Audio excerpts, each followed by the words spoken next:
Tunghayan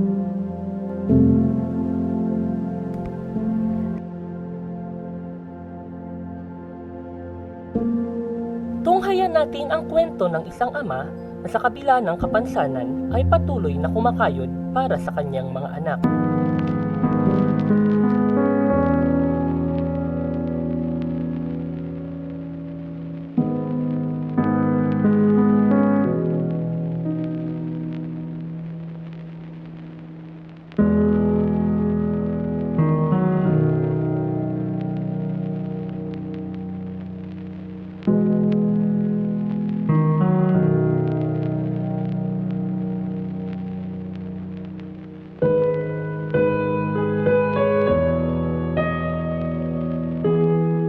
Magandang umaga sa lahat sa Random Kindness, lalo na sa mga kawanggawa ninyo. Saludo po ako sa mga ginagawa ninyo, ang pagtulong sa mga nangangailangan. Okay? Kwento ko po sa inyo si Tatay Rene Dilaw, yung may 6 na anak. Pero ang original ng anak, 5. Yung isa na bunso ay anak ito sa kanyang asawa sa ibang lalaki. Pero nandun sa kanya yung bata dahil yung kanyang asawa ay nalulong ito sa droga at sumama sa isang lalaki na irresponsable and homeless din ito. And nakilala ko si Tatay Rene sa time ng pandemic, no? Pero mostly noon pa kilala ko na yan si Tatay Rene kasi part yan sa aming grupo ng Specs Foundation, yung AirPat group, no? Kasi may group kami ng AirPat group. Pero after a year na dumaan, nabalitaan ko, no, na si Tatay Rene ay nadisgrasya lang ang narinig ko, no. And then dahil doon sa pandemic, ang aming foundation ay nagbibigay ng kawanggawa din. Although itong lugar na nila ni Tatay Rene Dilaw ay part ito sa mga tutulungan naming families o community. Ngayon, nung nakarating ako doon sa pamilya niya, may nakapagsabi sa akin, although kilala ko na siya, pero yung sitwasyon niya ay noon ko lang narinig na si tatay ay iniwan ng asawa niya, and then, ang pinakamasaklap ay mayroon po siyang karamdaman. Ito po yung pagkabingi ng 2 tenga niya. Although napakahirap sa isang ama, sa isang tao na lalo na kung mawalan ka ng pandinig. Dahil ang trabaho niya dati ay nasa garbage collector po siya.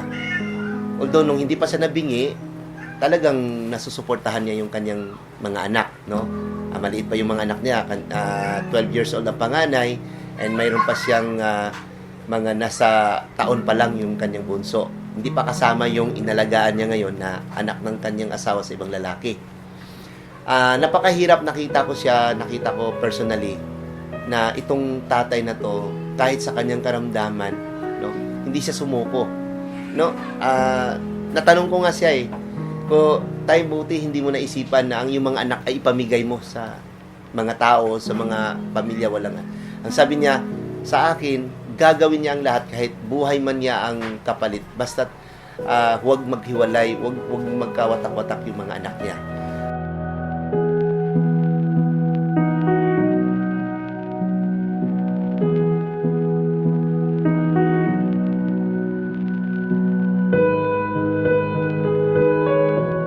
Tay, ito, para marinig magaling.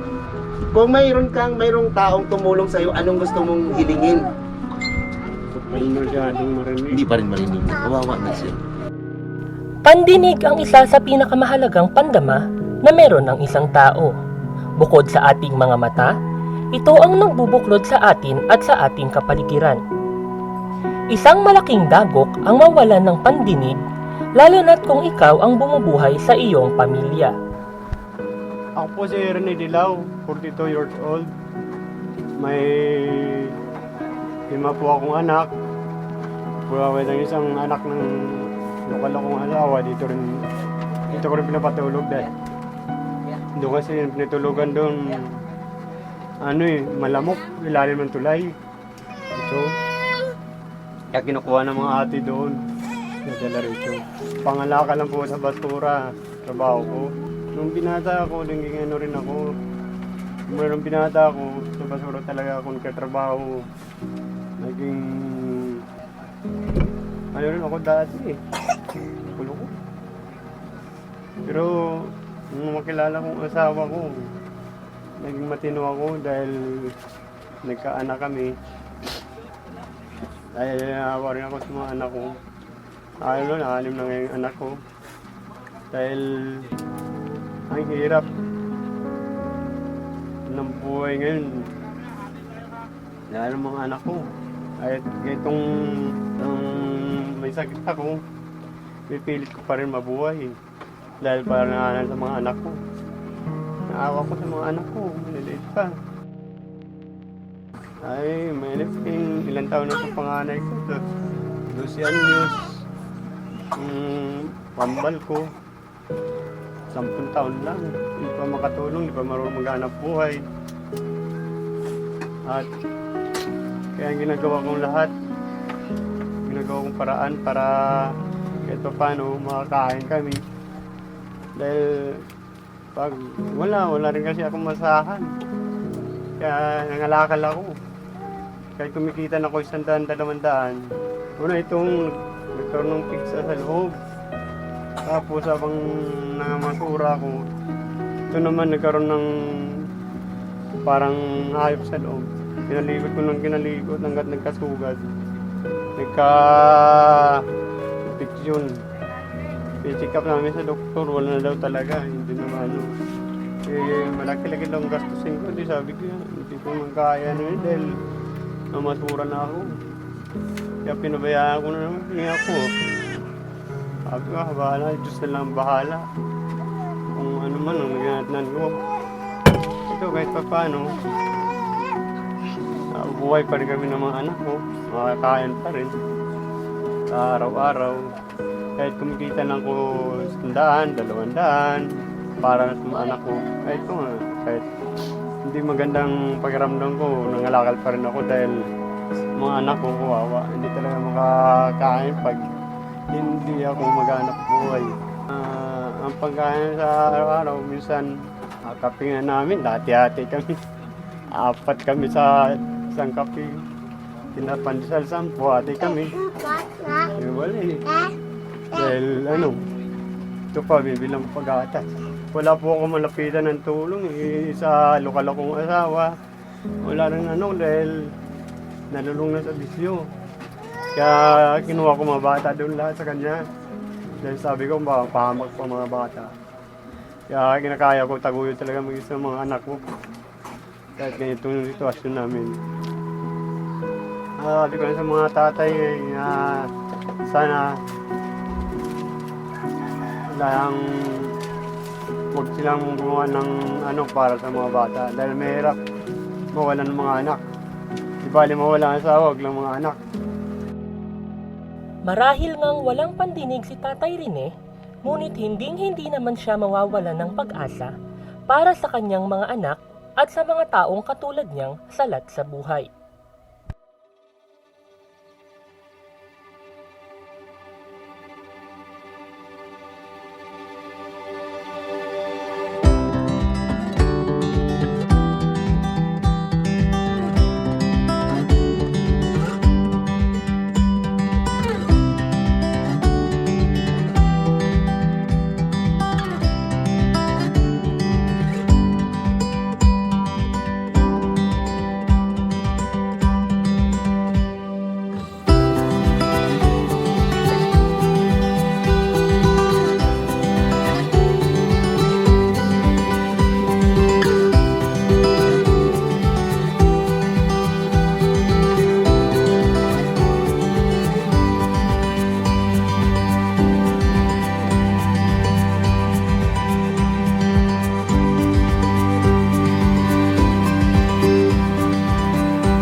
ay munting tulong po galing sa Random Kindness. Ito po ay ulam po para sa tanghalian ninyo. Salamat, sir. Ito po. Meron din po kaming tubig na bibigay po sa inyo, lalo na po sa mga bata, para po ligtas yung tubig na iinumin nila. Salamat po. Meron din po kaming 10 kilong bigas po, para hindi na po kayo mahirapang humanap po ng bigas.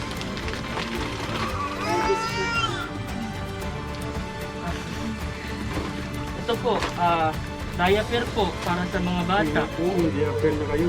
Dalawa ni Bibi. Meron din po ditong tinapay para po sa inyo. Maraming salamat. Hindi pala pag mo na. Ay, tayo magkati-hati sa kape. Lapag mo na lang. Ayun po, ito din para po sa mga bata yan. Ito po, yan, sa mga bata din po yan. Ito po gatas para po sa kanila po. Bibi, namatay mo na. Ikatabi, oh. Tubig na tayo pala. Ito naman po, mga gamit pangligo, panglaba. Yan, shampoo, sabon. Oh, salamat. Ito po, alam naman po nating delikado ngayon, may kaya mag-alcohol po kayo.